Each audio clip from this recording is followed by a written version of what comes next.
Okay, it's time for One Piece, chapter 1000 and no, chapter 1114. There we go. There we go. Let's not even waste any more time. Let's get into it. For the cover story, I don't really care about this cover story unless Big Mom and Kaido are coming back. Now, if they're coming back, I would prefer for that not to be revealed in the cover story.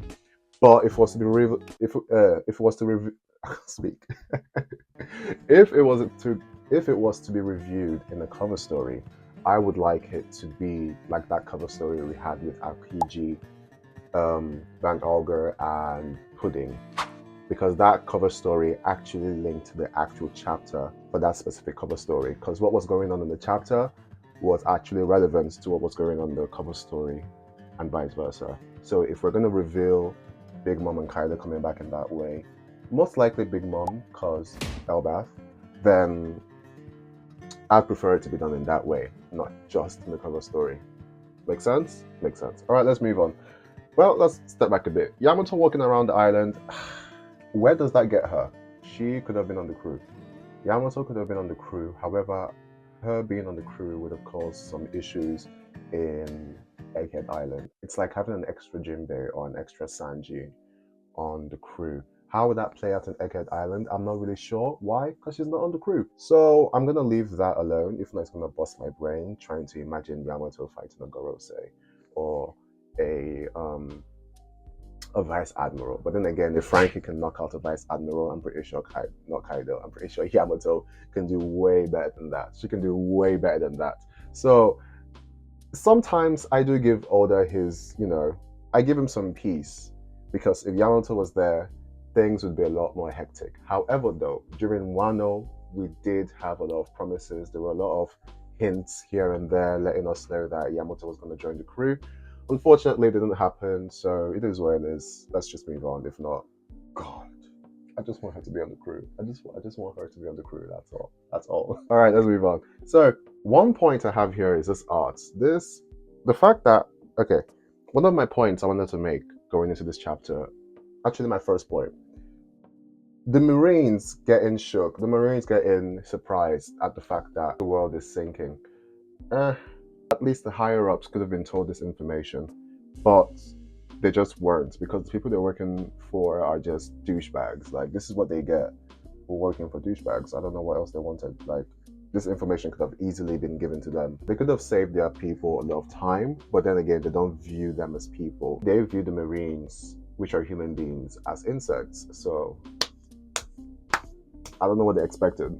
Akainu, though, I really like this art of Akainu. I really, really do. The shading of both his eyes, his squinting. It's almost like him thinking, the Gorosei knew about this. They must have known.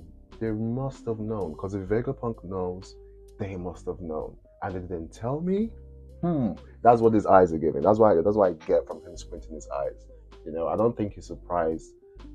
He's not, it's not much of him looking surprised, but more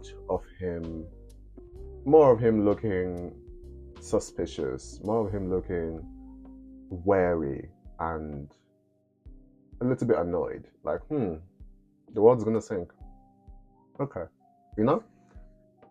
Moving on to Water 7. It was great to see some of the old characters. I really miss some of these characters, because if you remember, Water 7 is where a lot of One Piece fans really got into One Piece, because that's when we really got to see a lot more action, a lot more lore in the story.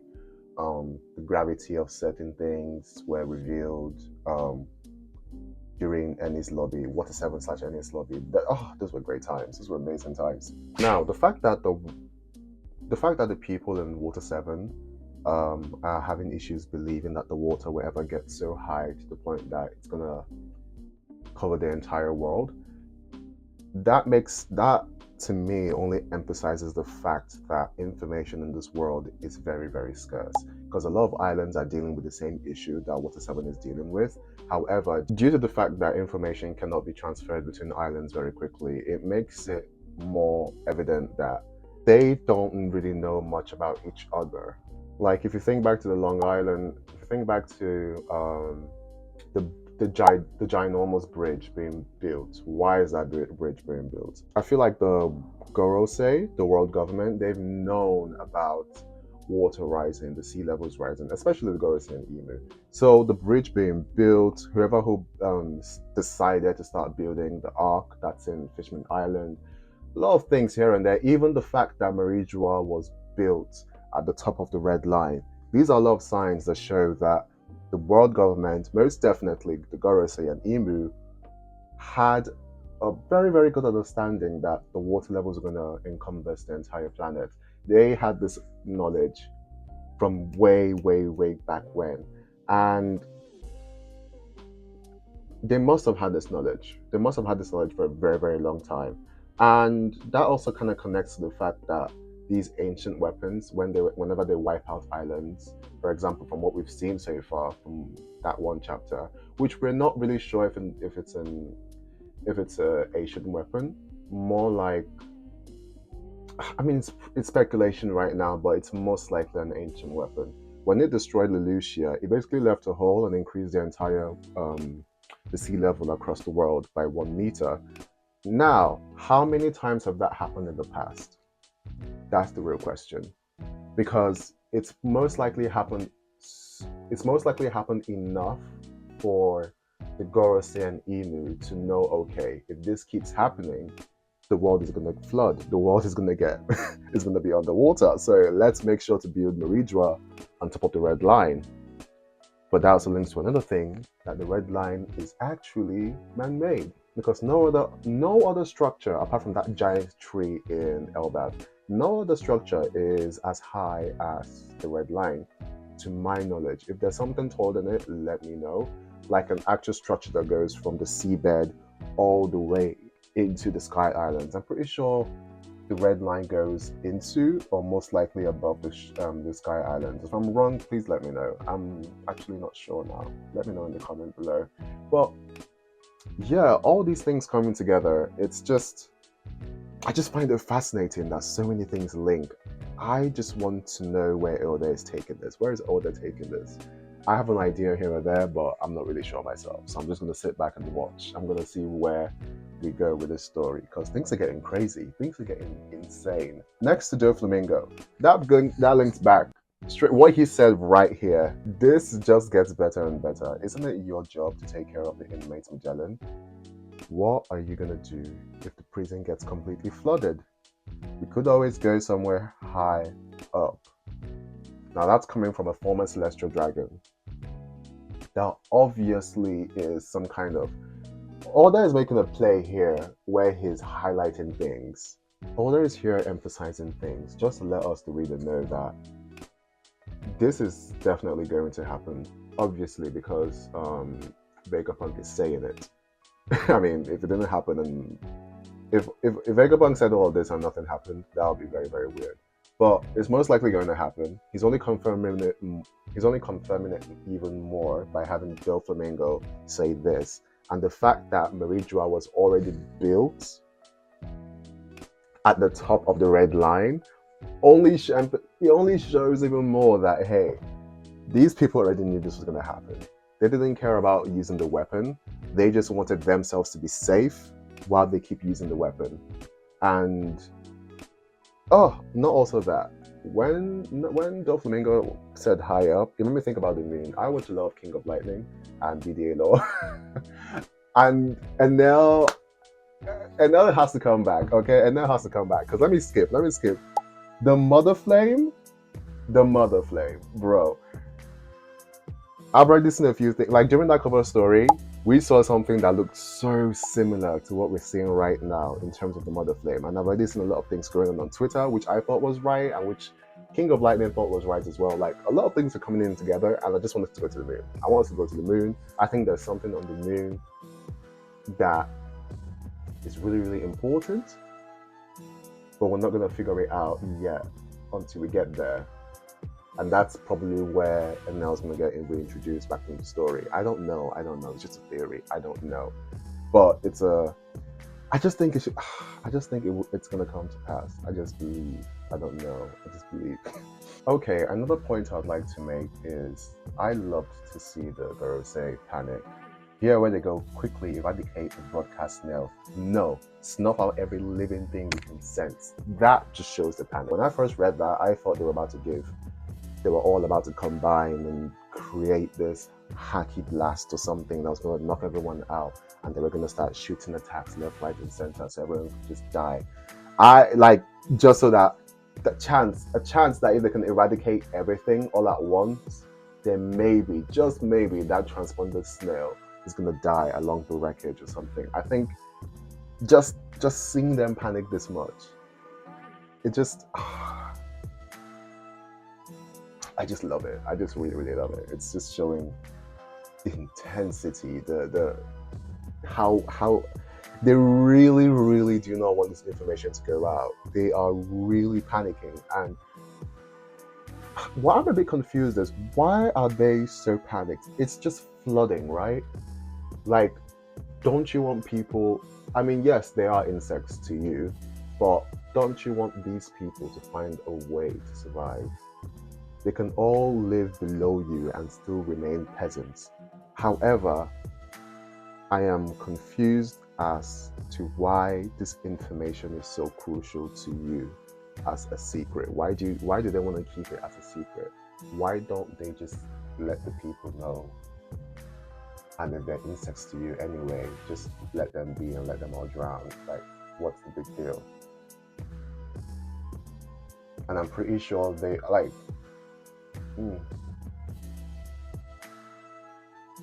Anyway, I'll leave it to them to keep panicking as they do. What else? What else? I really like this part with Smoothie right here. It just shows the fact that, okay, things are getting a lot more serious now, and the fact that Vegapunk was able to predict the earthquake, that only makes his words more believable. Anything he says after this, the people around the world are more likely to believe him, because he's made a very, very big prediction and it's happened. And he's already stated in the beginning that, hey, these words you're hearing right now, they're coming from me because my heart has just stopped. So I'm not saying it now. He's not actually here, and he's not trying to trick them. He's already let them know that this recording is playing because I'm dead. If I wasn't dead, it wouldn't be playing. It would not be playing in the first place. So all these things accumulating together only makes people believe his words more and more. And I think that's partly why the Gorosei is afraid, because they know anything Vegapunk says, people are most likely going to believe him. It is Dr. Vegapunk. Everyone knows Dr. Vegapunk. He's like a world-renowned genius in the One Piece world. So I really like seeing all these little scenes where people are believing Vegapunk more and more. In the beginning, we had that group of people who were laughing, who were calling him insane. But it was nice to see. It was nice to see some people believe him and some people not believe him. It shows like this contrast in the world where some people are gonna sit back and just not accept the reality of things, whereas other people are gonna be more open to the information they're receiving and will actually give it a chance. I just like seeing that here. I just like seeing the absolute contrast in how people are receiving this message. This here. Honestly, I'm quite disappointed in Saturn. Saturn, if this was Kaido, listen, Kaido would decimate everyone here. Like, Saturn is here fighting the Straw Hats. Let me ask you right now, if you think Kaido... Wait. It's Kaido. If Kaido was here, do you think the Straw Hats are lasting as long as they have? If Kaido was here in Saturn's position trying to get Nico Robin, do you think the Straw Hats are lasting as long as they have? That's the main question. Because they just are not. You know it, I know it. They are not lasting as long as they have. I think the way the Goroseis, the way they fight, what I've seen so far is they don't mind getting hit because they just know they're going to regenerate. Okay? However, some of their attacks that we've seen so far, it seems a bit... Oh, actually, I'm seeing Chopper's face here, and he seems to be quite uncomfortable.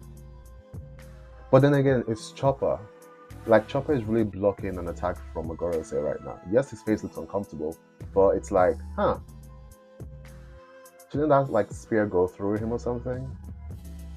I know it's a lot of fluff, but he has a lot of fur, a lot of fluff on him, and yes, it might not penetrate all the way through, but dude, you're a Gorosei, you're literally a giant demonic spider. Like, I don't know, I just felt like it would do a lot more, you know? But it's okay. It's alright. I like Nami doing what she needs to do, the lightning attack. Brooke, yes. The other Vegapunk, Usopp. Like, things are going great. I just expected them to do a lot more. Well, not them. I expected Gorosei, Saturn to do a lot more. But it is what it is. I'm gonna hope that he does something a bit more to overcome the Straw Hats. I'm just gonna hope. Because this is just, it's great for the Straw Hats, it's not great for the Gorosei. Anyway, the Mother Flame over here, ah, it's just, wow. You know what this reminds me of, the Mother Flame? The Mother Flame reminds me of that time when Luffy did Red Hawk underwater in where did he do it again? In Fishman Island. There we go. So he did it in Fishman Island. This flame is basically just a flame that's underwater and it's not going out. It's just constantly burning. Back then, we had an argument that, oh, Luffy, his hand catching on fire underwater, it most likely is friction or something, you know? I mean, now we have a lot more information in terms of Joy Boy, Nika, how all of that is connected. I think Luffy being Nika, him being the sun god, most likely gonna be able to create some kind of flame that never goes out, even though if it's underwater. And I think that's got something to do with the fact that Luffy can create flames underwater and those are not going out. I think the Mother Flame and Nika are basically connected in some way. I don't know how. Actually, I kind of have a theory how. But then again, was the Mother Flame created by Vegapunk, or did Vegapunk just happen to find it on Egghead Island? Because he did say a lot of stuff he found on Egghead Island were just there from the previous people who were on Egghead Island already. For example, the giant robot. Apparently, a few scientists from a few hundred years ago kept it on Egghead Island to hide it from the world government, to hide it from the Marines. So, Luffy can create fire underwater. We found out Luffy is a sun god.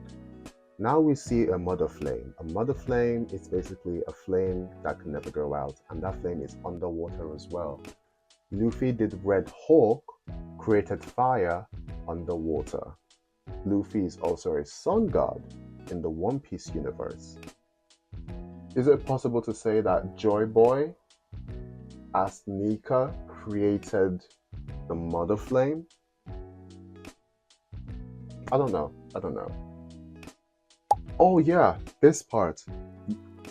The fact that the Celestial Dragon does not even know what the Void Century is kind of scary, because that means the Gorosei and Imu, they have basically kept this information away from the Celestial Dragons themselves. Unless the Celestial Dragons are so full of themselves that they don't feel they need education, you know, in that sense. They're just alive, they're rich, and they're eating the profits, and that's it. Do they actually get any education? Because that's something I would like to know. Do they actually receive any education at all? Because the fact that she goes, what's the Void Century? Or do they receive education, but they don't learn about the Void Century at all? They don't even learn about the existence of a Void Century. Like, because, well, obviously, it would benefit the Gorosei and Imu not to let them know. Because if they hear it from a slave, they would most likely be like, oh, well, the slave is crazy, you know, oh, these peasants, what do they know they're talking about, you know? So this could be a strategy here by Imu and the Gorosei to prevent, infighting. Just don't let them know about the secrets. Just don't let them know about the void sanctuary or the existence of a void sanctuary, and they'll just remain stupid idiots that keep spending money and harassing people, I guess. Those clouds thing. When I first saw the cloud stretch, I didn't realize it was something Edison was doing. I thought Luffy's I thought Luffy had went into Gear 5 and that was affecting an even bigger area, to the point where the clouds were stretching. That would have been a cool thing to see, but it was Edison. Talking about Gear 5 though, this final pages here. The fact that Gear 5 still did nothing to the Gorosei, what's his name again? Valkyrie? Oh god. What is going to work? What is going to work? Because he did, I'm pretty sure that's a red rock in Gear 5. That's red rock in Gear 5 because the hand is inflated like Gear 3 and it's on fire and it has Haki on it as well. From what I can see, the shading here, yes, it definitely has Haki on it. It's inflated, it's on fire, and he's in Gear 5 form. All of that combined, and he still made no damage to Valkyrie. Like, this only confirms even more that Valkyrie, his defense is definitely higher than Kaido's. His defense is definitely higher than Kaido's. If this is just pure natural demonic defense that he's got, then fair enough.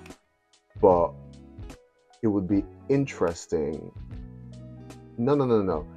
If he's just using Haki, and let's say his Haki is so strong that that's what he's using to defend here, and I'll be like, okay, you know what, fair enough, But it would be really, really interesting if his defense is just coming from being a pure demon, like it's just something out of this world that we haven't learned about yet. Maybe that's why nothing is affecting him. But Gear 5 though? Really? Gear 5 is doing nothing? Like, what? God. Alright, let's go to the end of the chapter about what, let's see, what did Vegapunk say? So, Vegapunk, at the end of the chapter, he goes saying, I only know a small fragment of this 100-year-long tale. It wouldn't be right to leave you with baseless speculation, so I'll limit myself to the facts as I know them. The star of this story was born 900 years ago in a bountiful and advanced kingdom. Whenever they mention advanced kingdom, I'm always thinking these guys they were doing Star Wars, man. They had to be doing Star Wars because there's a lot of flying spaceships and stuff. Whenever you look at the Skype here, hieroglyphics, is that how that's pronounced? I'm not sure. But there's a lot of stuff in there that just gives me the vibes of space, But anyway, let's go back to this. Was born 900 years ago in a bountiful and advanced kingdom, and just like the legendary sun god Nika from the fables of Elbaf, he too fought with stretching an elastic body. They called him Joy Boy. He was the first man to take to seas and the first one to be called a pirate. Now, Joy Boy being the first pirate ever in the One Piece universe is something I did not see coming at all. That is quite a surprise to me, okay? I just did not expect that. Because the thing is, Joy Boy as a personality, I just thought, okay, this is most likely someone who was high ranked in... Well, I didn't really think he was high ranked, let me not lie. I just thought this was someone who was very joyous back in the Ancient Kingdom. Most likely had a lot of connections, but was very free-willed, and people didn't like the fact that he was the kind of person to do whatever he wanted. And that's somehow linked to the fact that his Ancient Kingdom got obliterated and now they're part of a void century and we just don't know much about them, all because of he just wanted to be happy. I don't know what I'm talking about. That didn't make sense at all. That did not make sense at all. What I'm trying to say is finally the world knows about Joy Boy. Finally the rest of the world knows. They know now. But the question is, what would the rest of the world do with this information? Are they are there other scholars like Nico Robin, which I'm sure they are, a few out there? What are they going to do with this information? Are they going to start researching it now? Because Vegapunk has mentioned himself that he had to use the what's it called? He had to use the poneglyphs to decipher this information. So, is this gonna be like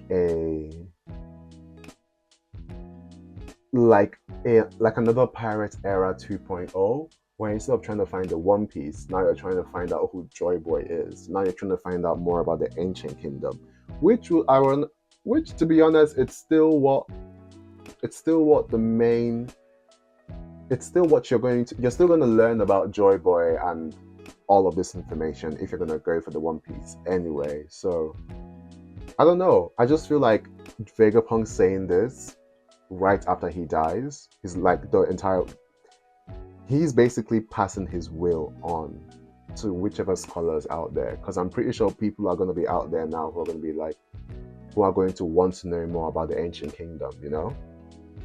For example, like talking about him passing on his will, like remember back in Usopp Village in the previous chapter where they were showing those children, one of those children were like, hey, do you know who this is? This is Vegapunk, man. Like, his passion for Vegapunk was obviously highlighted, and it was way more compared to the other kids. So I feel like Vegapunk giving out this information, it's definitely inspiring a lot of people to go venture out into the seas and see if they can find out more information on the Void Century and on Joy Boy himself. But we never know. Maybe next chapter Vegapunk might just reveal everything and we might not even need to see, or sorry, not we, but the people in this universe, they might not even have to venture out there, because Vegapunk might just spill everything right here and here. But I don't think he's gonna do specifically that. I think he's gonna give us just enough information to the point where going to Elbaf and going to find One Piece will still matter, you know? So we're not gonna get too spoiled. I don't think Oda's gonna ruin his story like that. I just don't think so. Alright, I have now been talking for the past 35 minutes, and oh god, this video is going to be so long to edit, but we're going to do it and we're going to be fine. Alright, that's the end of my review. Tell me what you guys think in the bottom below, especially the one about Luffy and Nika and the Mother Flame, because I really think there's a connection there. You know, Luffy making fire on the water, Nika being the sun god, which they're basically both the same thing, and yet separate. And then at the very top, you got the Mother Flame. It's like, things are connecting here. Things are connecting here, you know? Alright, I'm going to go now. Actually, not yet, because I just realized something. Did Vegapunk said he was able to recreate the Mother Flame, or did he find the Mother Flame? Did he recreate it, or did he find it? I'm gonna have to go do more research on that, because now I'm not sure. Let me know in the comments if you actually know. Save me some time. Okay, I'm gonna go now. You guys can please like and subscribe. Thank you very, very much for watching, and I'll see you guys next week. Bye.